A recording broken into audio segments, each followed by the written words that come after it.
आज Doubtnut app download करें। Doubtnut पर अपने सभी गणित, रसायन विज्ञान, भौतिक विज्ञान और जीव विज्ञान के डाउट्स का करो सफाया। बस प्रश्न की फोटो खींचो, एक ही प्रश्न को क्रॉप करो और तुरंत वीडियो सोल्यूशन पाओ। अभी डाउनलोड करें। हेलो दोस्तों, हमारे सामने सवाल है, दो भिन्न त्रिज्याओं वाले वृत्त हमेशा होते हैं। यहाँ पे पहला उत्तर है सर्वांगसम, दूसरा विकल्प है समरूप, तीसरा विकल्प है सर्वांगसम और समरूप और चौथा इनमें से कोई नहीं। तो यहाँ पे सर्वांगसम का मतलब क्या होता है? सर्वांगसम का मतलब होता है, उदाहरण के तौर पे अगर हम एक हाथ के ऊपर दूसरा हाथ रखें और दोनों एक दूसरे पे सटीक बैठ जाएं तो उनको हम बोलते हैं सर्वांगसम।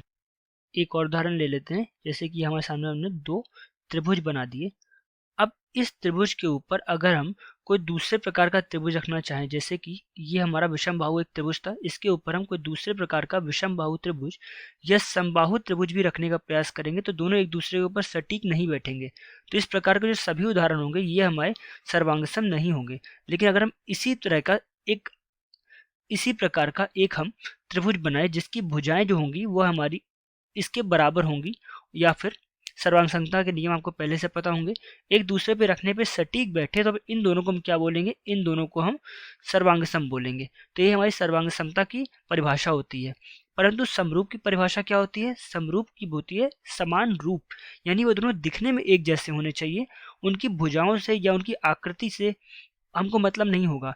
जैसे कि इसी जो हमारे उदाहरण में ये हमारा नीला वाला जो था, इसके चारों तरफ अगर हम कुछ दूरी पे अगर हम एक त्रिभुज बनाए, जैसे कि हम एक त्रिभुज बना रहे हैं जिसके कोण जो होंगे ये कोण हमारे बराबर होंगे। तो यहाँ पे जैसे कि हम देख रहे हैं जो हमारे कोण है ये कोण हमारे आपस में क्या हुआ है? बराबर है।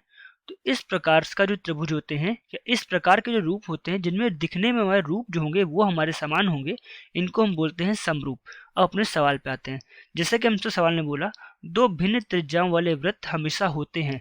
तो यहाँ पे सर्वांगसमता का नियम हमने बताया कि दोनों को एक दूसरे के ऊपर रखने पे वो एक दूसरे पे सटीक बैठ जाने चाहिए, मतलब दूसरे के ऊपर ही होने चाहिए कि एक को देखने पे दूसरा हमको दिखाई ना दे।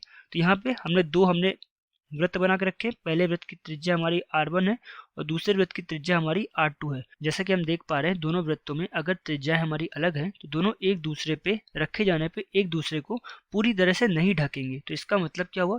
ये दोनों हमारे समसम तो नहीं हो सकते, यानी पहला और तीसरा उत्तर हमारे गलत हो गए, पर समरूप होंगे क्योंकि यह वृत्त है। वृत्त हमारा क्या होता है? एक ही तरह से दिखता है, उसकी त्रिज्या से परिधि से दूरी होती है वह हमेशा बराबर होती है। तो इसलिए दो वृत्त हमेशा समरूप होते हैं पर वह कभी सर्वांगसम नहीं होते। इसलिए दूसरा विकल्प हमारा सही है, बाकी विकल्प हमारे गलत हैं। धन्यवाद। कक्षा 6 से 12वीं से लेकर नीट, IIT, JEE वो एडवांस के लेवल तक 1 करोड़ से ज्यादा छात्रों का भरोसा। आज ही डाउनलोड करें डाउटनेट ऐप या व्हाट्सएप करें अपने सारे डाउट्स 8400 400 400 पर।